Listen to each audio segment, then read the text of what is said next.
Hi, welcome to Suzanne's, to my table in the corner, which is now becoming home base for travels into the cosmos to empower you to go in the right direction. That is what our show has been doing for the last 19 weeks. This is show number 20.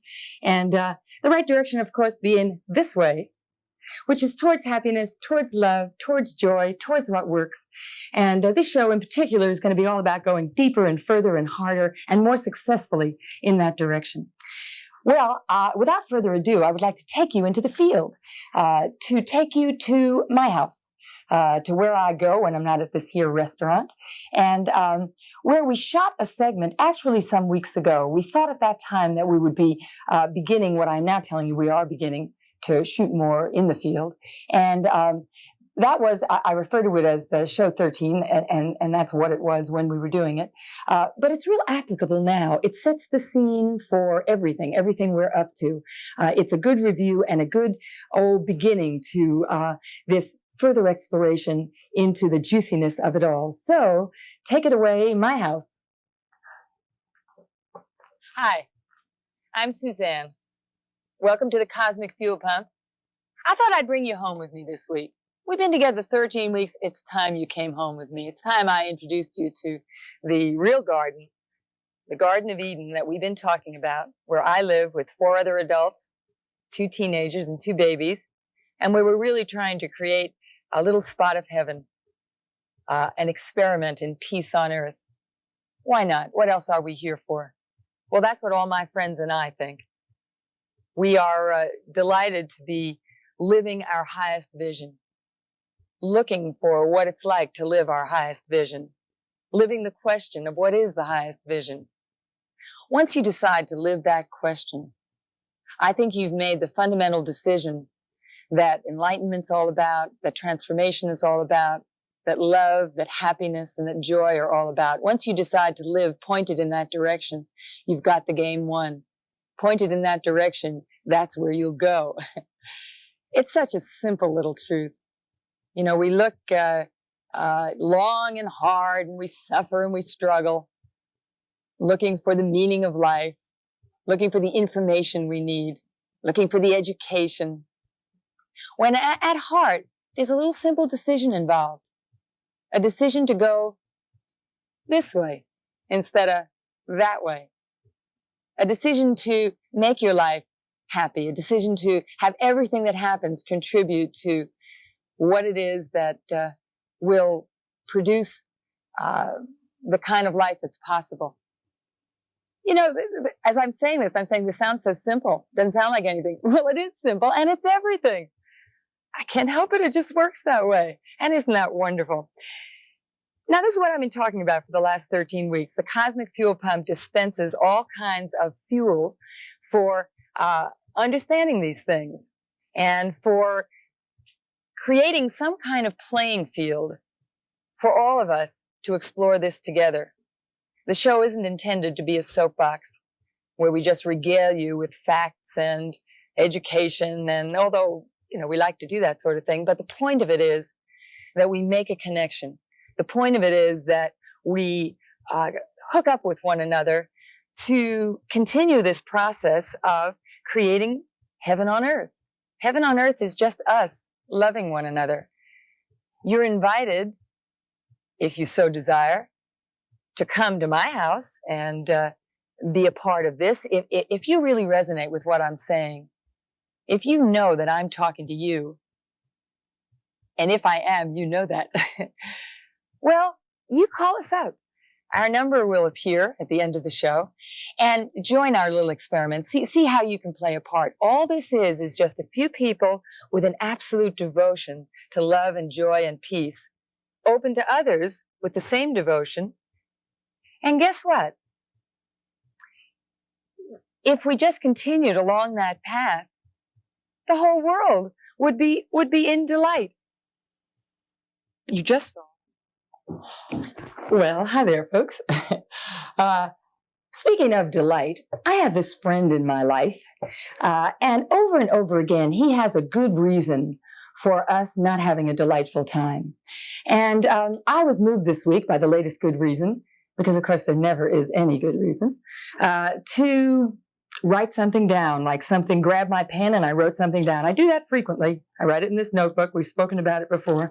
These notebooks are just such a wonderful mechanism for recording our highest thoughts when we're high. So I want to give you my highest thought, where I was trying to see even more deeply into the heart of the mystery of what prevents us from actually attaining delight and staying tuned in to seeking delight. So I'm going to give you the vision, raw and fresh. I'm going to read you a little bit, and I'll do some commentaries as I go along. So I wrote, there are two states, love and shit. Now, it was a vision. You have to write it like it comes.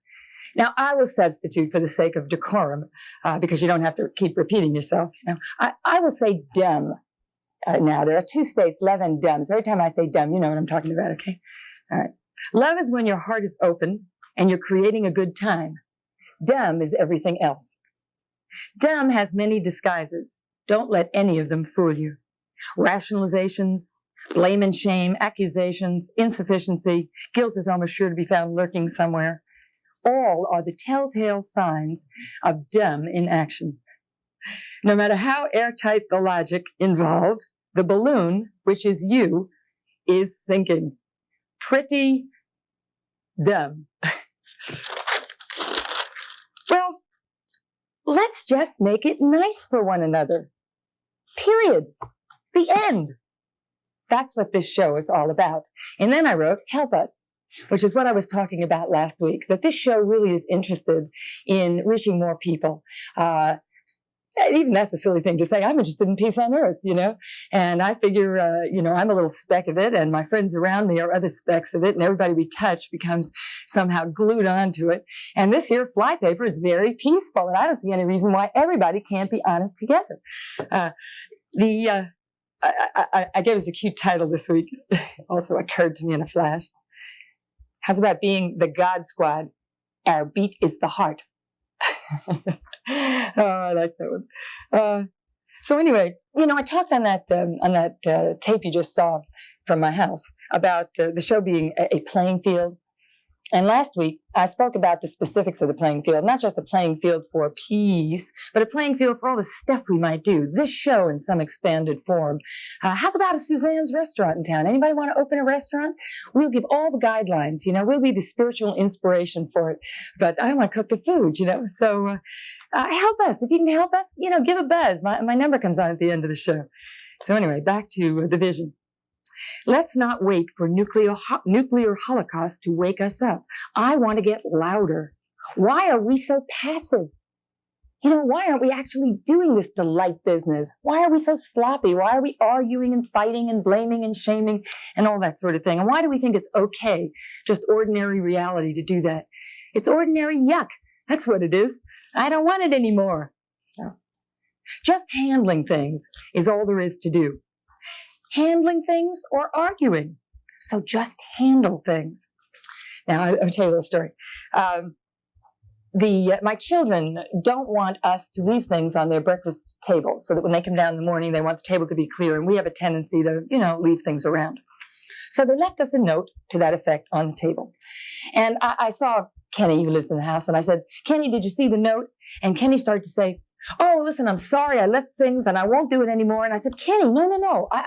I'm really glad the kids left the note. They are handling things. And as far as you're concerned, it occurs to me, when you say you're sorry, that's not really quite it. Sorry has a kind of an implication of guilt in it, like you did something bad. How's about looking at life as if, no, we're not doing anything bad. We're just making it better.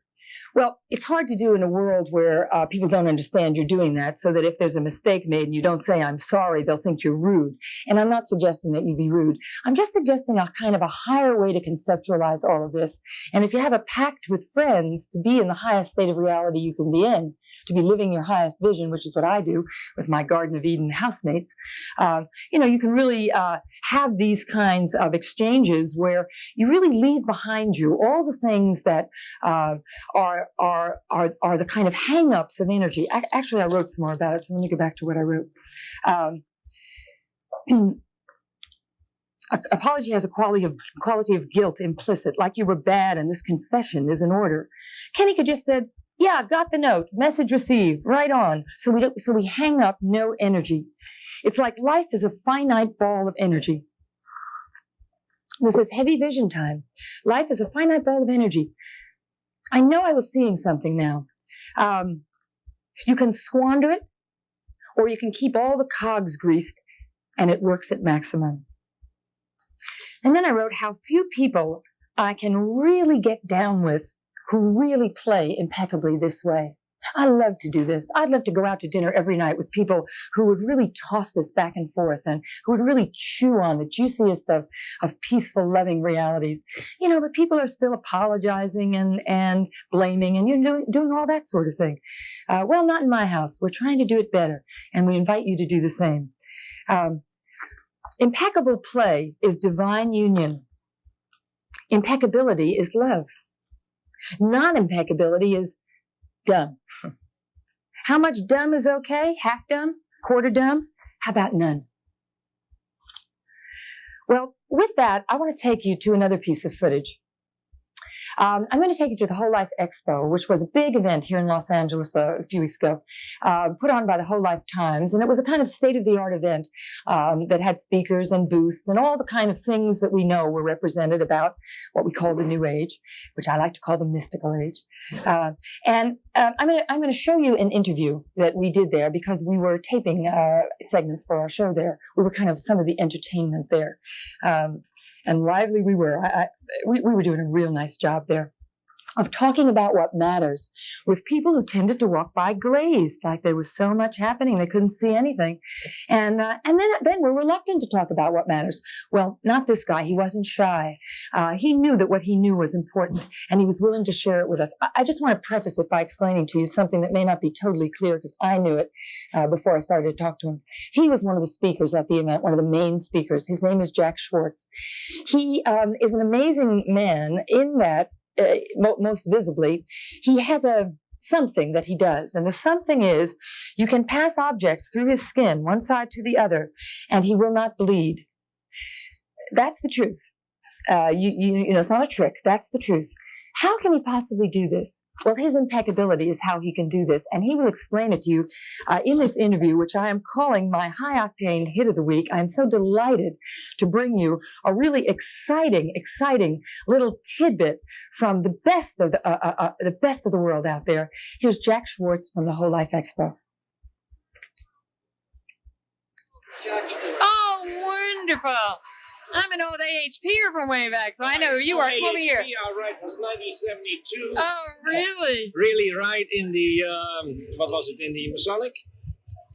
Oh, I don't think I'm that far back. I probably came in a year or two after that. Oh, I I wasn't see. at the Masonic, but I mean, you know, I hung around there, so I sure know who you are. I'm just Okay. thrilled that we're talking That's to one fine. another. Let Marvelous. me look at you.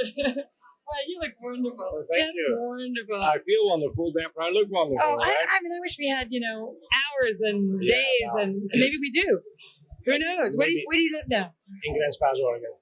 Grenspaas, Oregon. Oh, that's But, you know, nice. that's where we live and where we have the office, but we travel most of the time. Oh, I want you to all over- visit all me over when the you come country. to LA. I live in what we call the Garden of Eden, and we talk about it on this All TV right. show all the time. Uh-huh. Because we have a little group of people, 5 adults, two babies, 2 teenagers, really trying to live with one another like people could if Right. they did it the right way, Communicate You know, with, so they're all here. This is my with team here. LOVE, right? Exactly. Life exactly. omnipresent, victoriously experienced. Oh, couldn't do better Right. than that. That's Right. beautiful.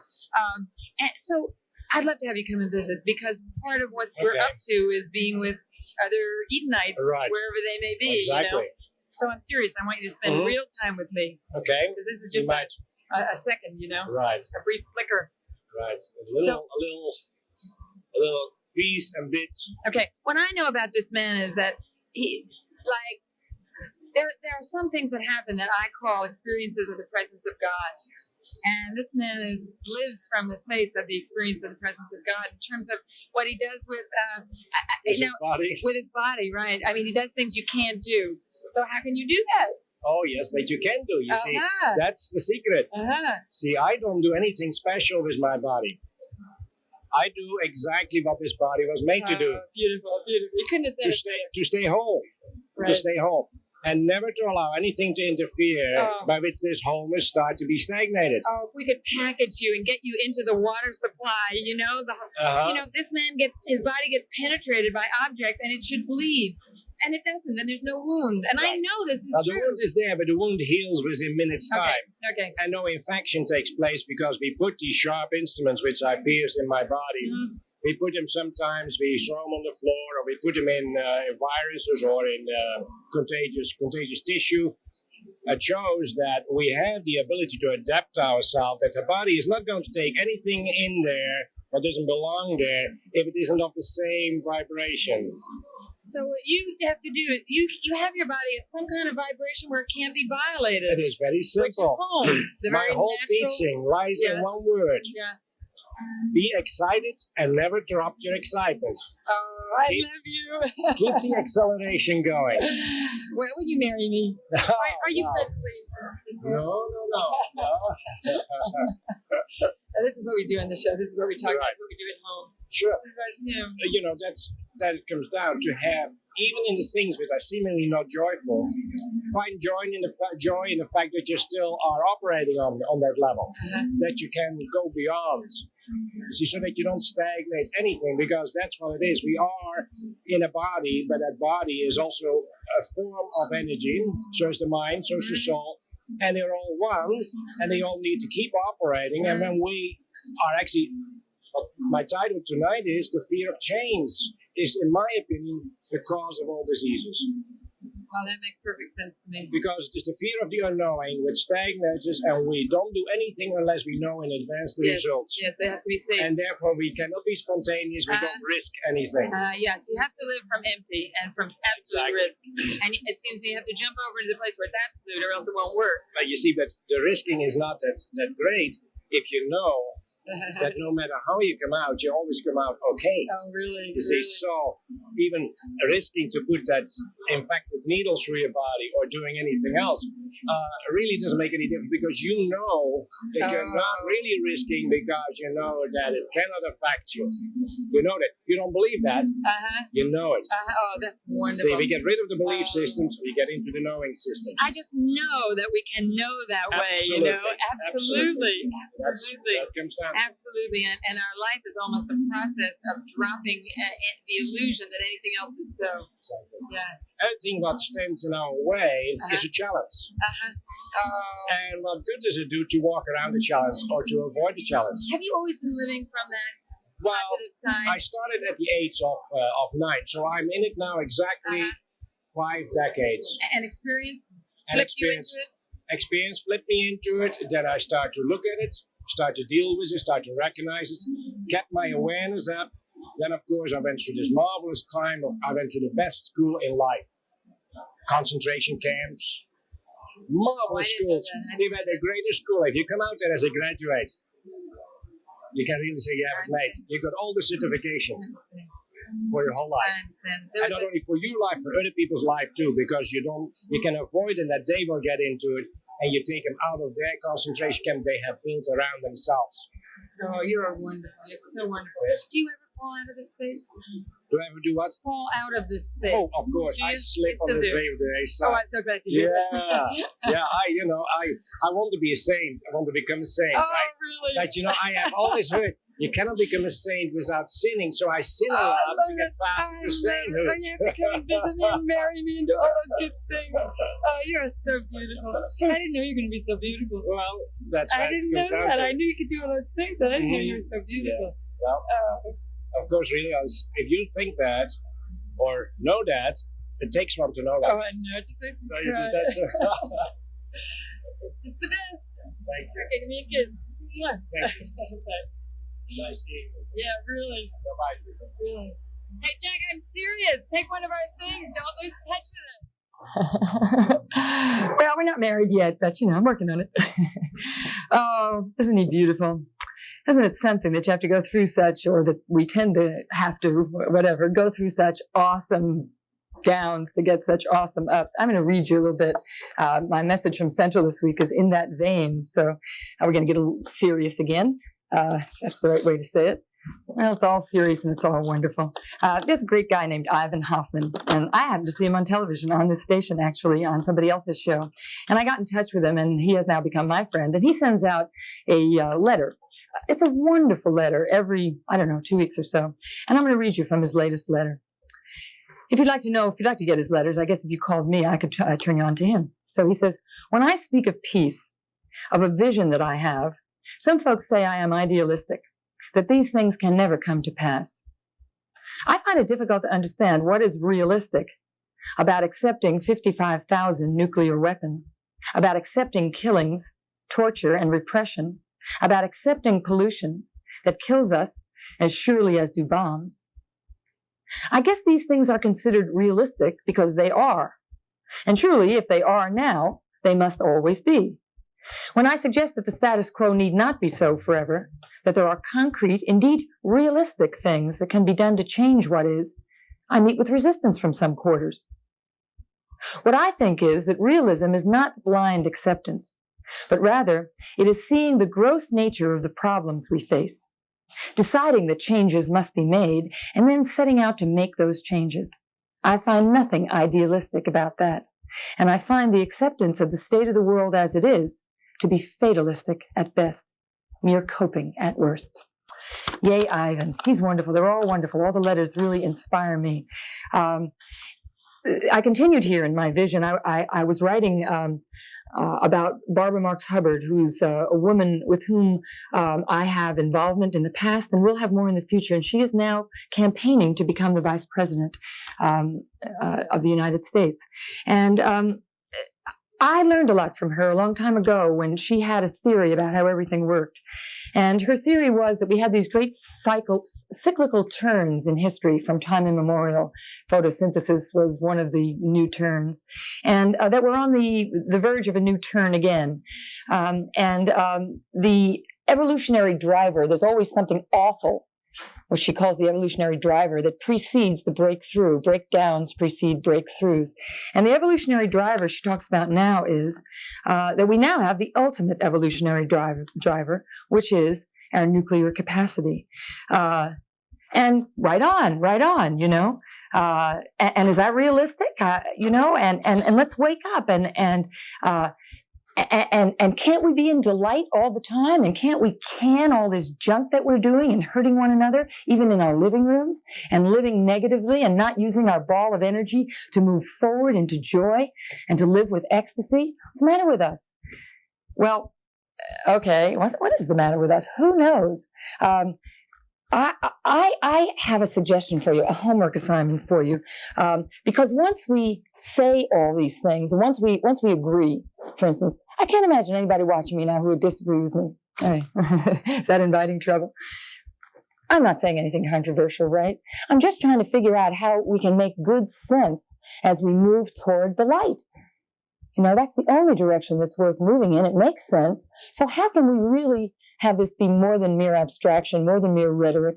And how can we actually use our smarts to go in the right direction, to go this way? Well, again, I was in this little visionary period, and I was noticing, I was thinking about my parents, actually, and thinking about difficulties that I had with them, and then tuning into their generosity of spirit. Tuning into that place where if I should say such a thing to them, perhaps as, oh, you don't love me, they would say, what? That'd be ridiculous. They have a deep love and a deep caring, and then they do some funny things, you know, just like we all do. But I was really tuning in to that place in them, that kind of wholeness within them, that inviolate wholeness within them. It's almost like a pitch pipe. It's like, oh yeah, that's that place where they are pure love. And, you know, the easiest thing in the world is even to tune into other people's pitch pipes. That's what we do in the garden. The people who are, you know, sounding the notes in whichever ways they sound their clear notes, I just tune into them. To me, it's the best way of education. It's better than therapy and years of therapy and years of gurus telling you, seeking, learning. How about looking at a clear example and just honing in? It's easy with a pitch pipe. It sounds a tone and you sound the tone, and then you're home, you know. And there's no mistaking it. You can see when when the truth appears, when love appears. It's not a mystery, you know. So anyway, I was tuning into my parents and their beautiful generosity of spirit.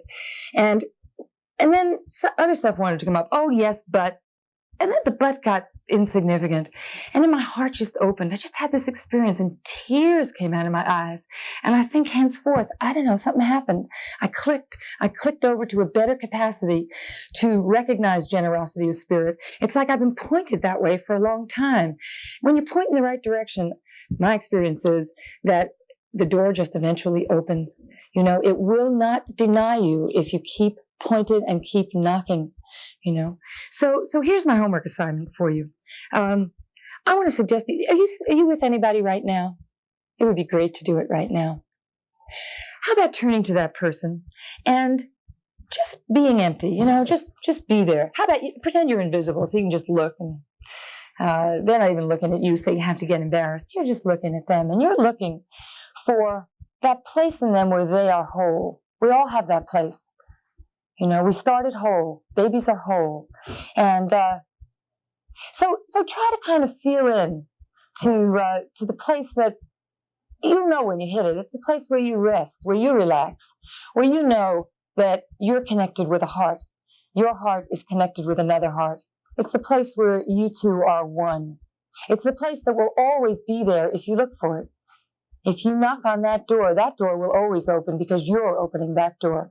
You're opening the door to their heart, to your heart. You're opening the channel between you. I'm trying to use all these words, and the words are just words. It's hard to describe these wordless realities. But if you do that, if you just look and allow and empty, and if the chitch wants to come up, let it go. And I promise you, you will have yourself one heck of an experience. And then keep doing it. Do it by rote. Do it because you choose to do it. Do it because you will to do it. The great power that we have as human beings is our power to choose, and we can choose the light. We can choose enlightenment, even that. So keep your heart open in that place. Keep choosing, and the reward will be astounding. Call me up and let me know. Let me know your payoff. Well, I do believe it's time to open this here restaurant and let the folks in to continue these explorations into the infinite. And I invite you to join us every week. Call me to find out when the show will be on, or watch the station for the listings if we don't have a regular time as yet. It's been a pleasure. I've enjoyed myself. I hope you have too. Come back every week. Have fun. Keep your hearts open. Bye.